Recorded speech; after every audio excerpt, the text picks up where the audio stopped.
Good morning. Ito na naman si BC58. Mamimitas ng plums na kumuputi na lang, hindi na kundot. Ayan.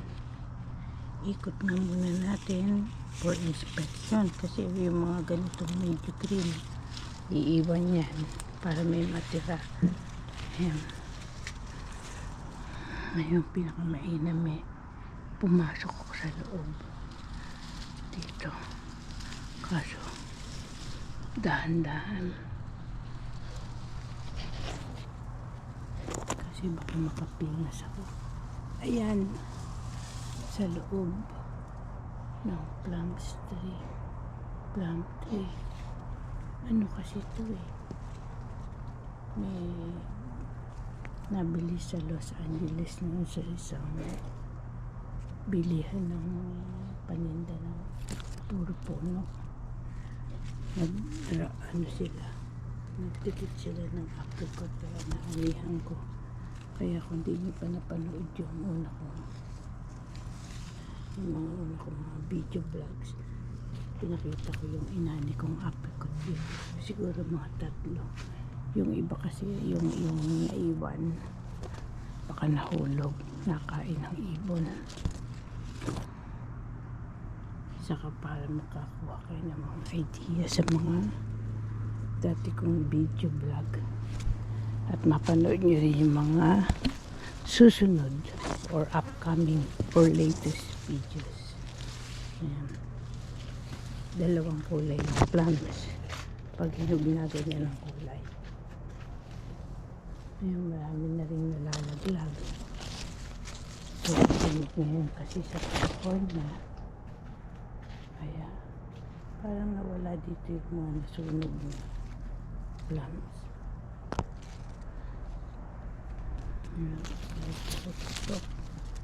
So ito yung mga nasunog. Doon din banda ngayon, baka naani na yung mister ko. Ito kumpong yan. Ito din, madami pa din.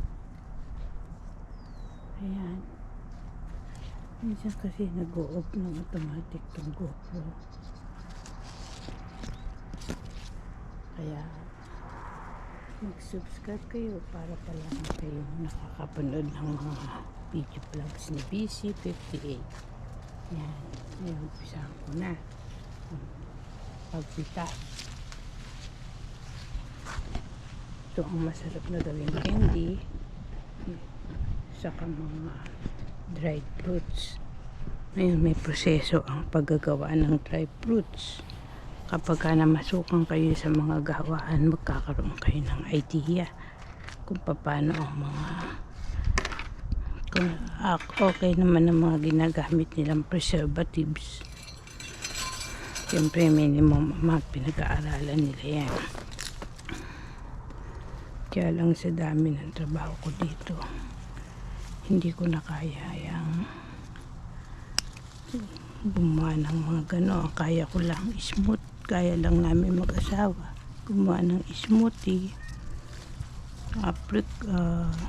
pie. Noon naggawa kami ng pie.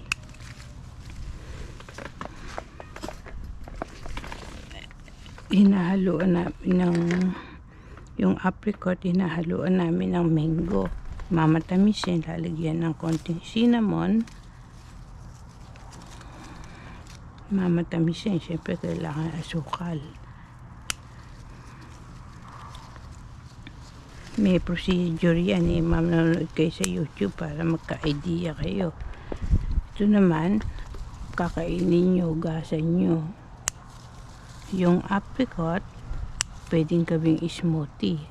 Ito hindi pa namin na-try. Kinakain kasi namin ng ganito. Mga dalawang piraso sa isang araw. Tapos kumain ng mga meal. Iniiwan ko yung maliit na tangkay kasi tumatagal sa ref. Pagka naiwan yung tangkay ngayon, sabi ng mister ko, wag pipitasin ng gano'n kasama ang dahon kasi next year bubunga uli yan. So inuuna ko yung mga talagang hinog. Kaya hindi ko na magawang mag-exercise dahil marami na akong movement sa pag-aani. So pagka kasi ganito na inani niyo yung talagang hinog, matamis, masarap. Siyempre pag maberde-berde, kagaya ng pinakita ko kaninang may berde at inani niyo yun, siyempre maasim. Ngayon, yung mga lalagyan ng prutas karamihan sa mga store, makita niyo may butas na ganyan para nakakalabas ang hangin, kasi ang mga prutas, gulay, naka-expose sila sa hangin. Pag kinulob nyo, nabubulok. Kaya yung mga tinatravel ng mga prutas, kagaya ng saging, mango, pagka mango hinog, nabubulok. Kasi hala silang malago sa hinihingahan, kagaya ng tao. Pag palagi kayong naka-face mask o nakasara ang ilong nyo sa bibig, siyempre walang lago sa hininga, mamamatay kayo. Kaya maraming namatay noong pandemic kasi hindi sila marunong gumamit ng face mask. Ginagamit ang face mask, let's say sa surgery, tapos sa surgery inaalis nila para makahinga. Ngayon sa sobrang takot, hindi na inalis, hindi na nakahinga. Kaya maraming namatay na doktor. Yan, kasi importante ang lagusan ng hininga. Pag hindi kayo nakahinga, tigok. Mga bata mga face mask nila talagang parang plastic, wala nang lagusan ng tubig, lagusan ng hangin. Siyempre ng mga na-hospital namatay.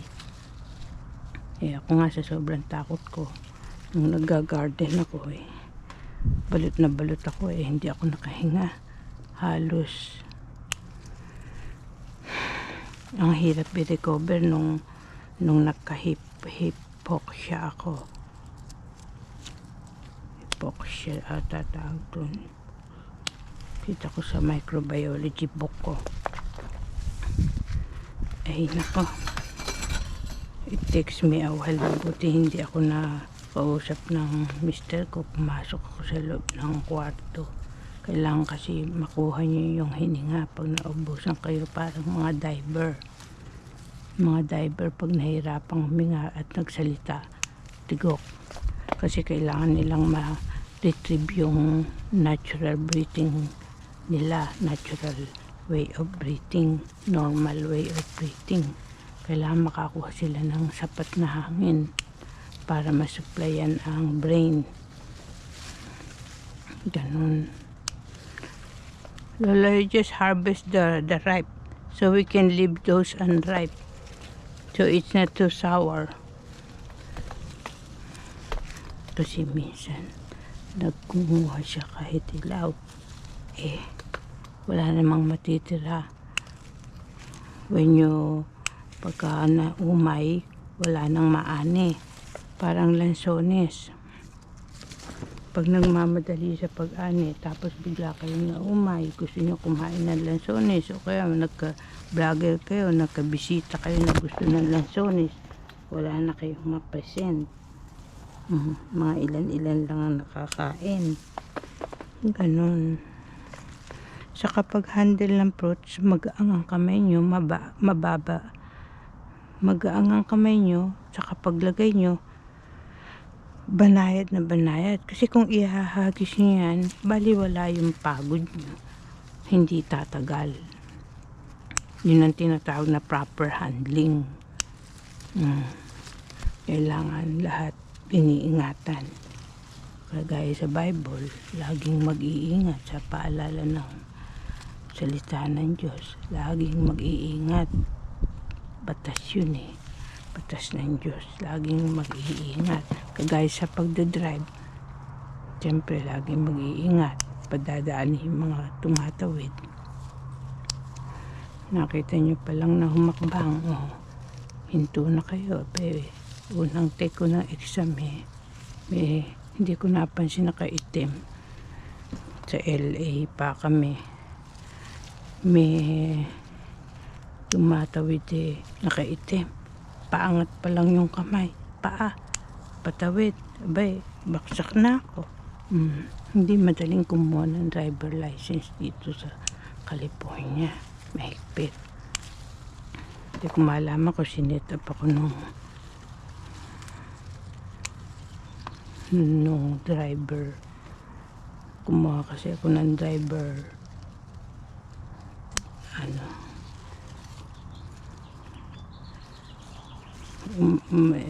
umupa ako nang magdadrive sa akin papunta doon, kaya mahal din ang bayad dun sa nagdadrive, saka nagatid sa akin sa DMV sa LA. Tapos iniwan ako, gagong driver yan. Meron pa raw siyang susunod na tuturuan. Ay nako, buti naman na may telepon ako ng taxi. Ay sus, kasi wala yung mister ko, kailangan kong kumuha ng driver test. Gano'n, nakapasa naman sa written, ang actually hindi. Kaya pa ulit-ulit ang kuha ng take natin. Hindi madali bago makapasa. Kaya lang magtitiis, kailangan hanggang sa makapasa. Ganun talaga.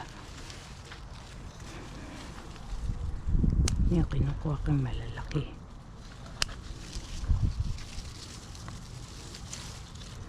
Halos pwede naman na lahat, kaya lang ito yung mga kailangan na kagad na mapitas. Yung iba makapag-iintay pa, kasi hindi madaling mamitas pagka marami. Yan sa apricot na lula ako, kaya namulot na lang ako.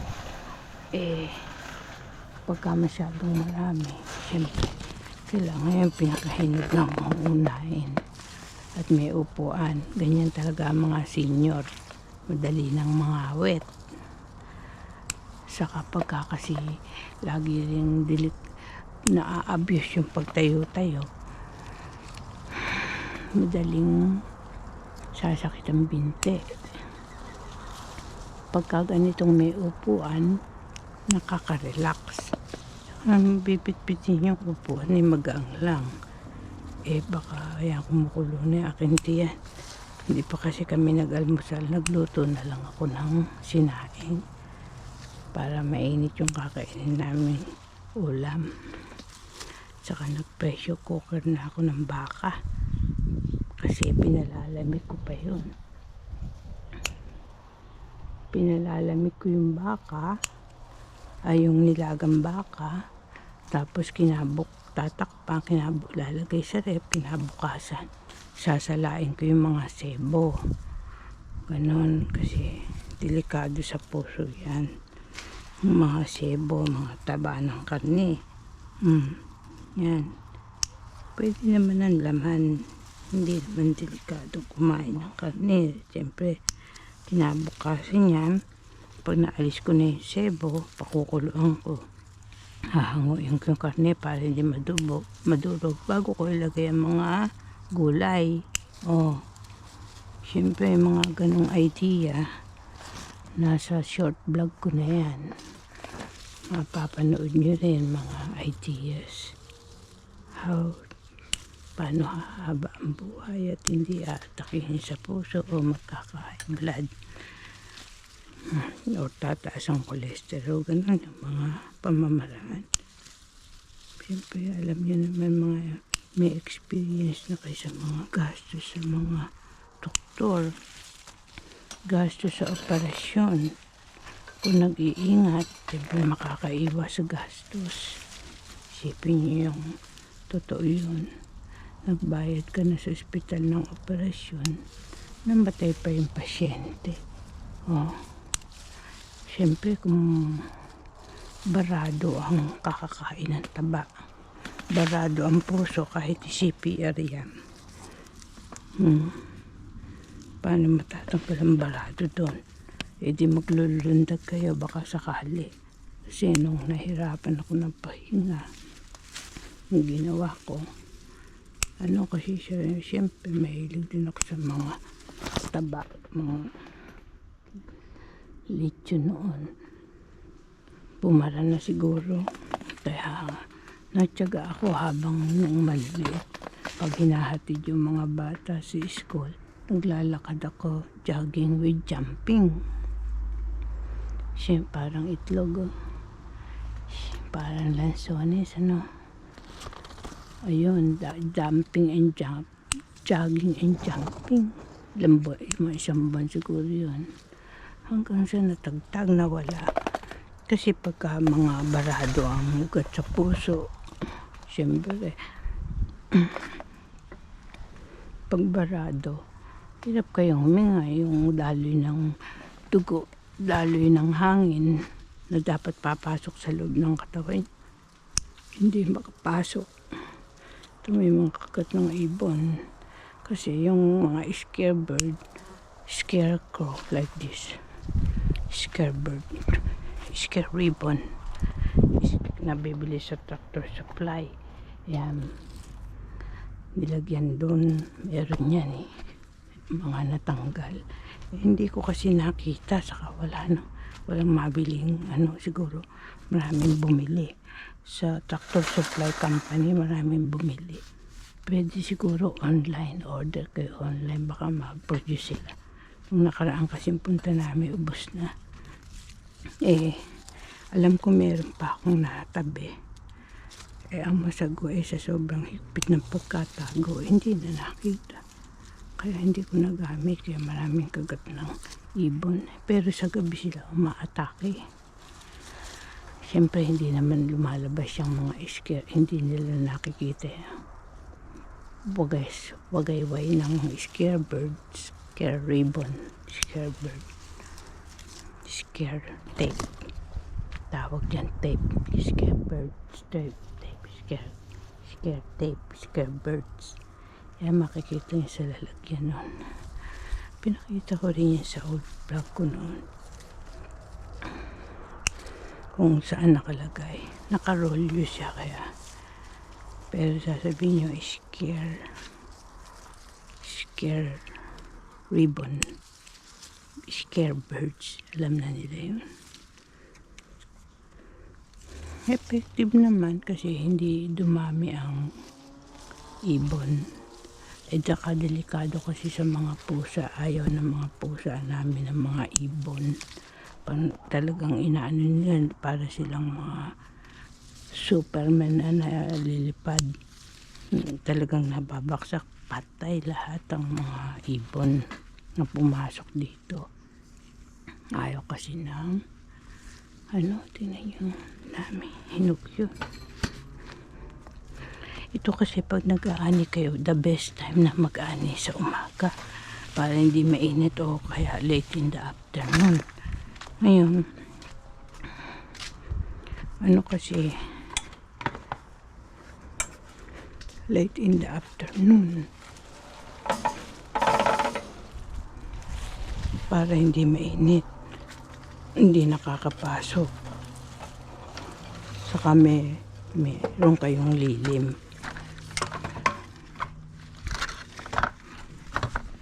Meron kayong nakukuha na ng lilim.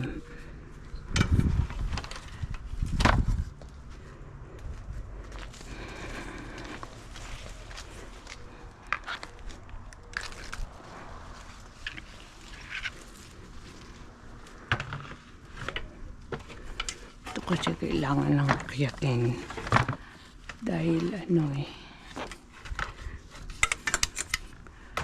ayan, sumisinag na ang araw. Para si Fernando po nga pala yung pelikula na yun, di ka nasisinagan ng araw. Kaya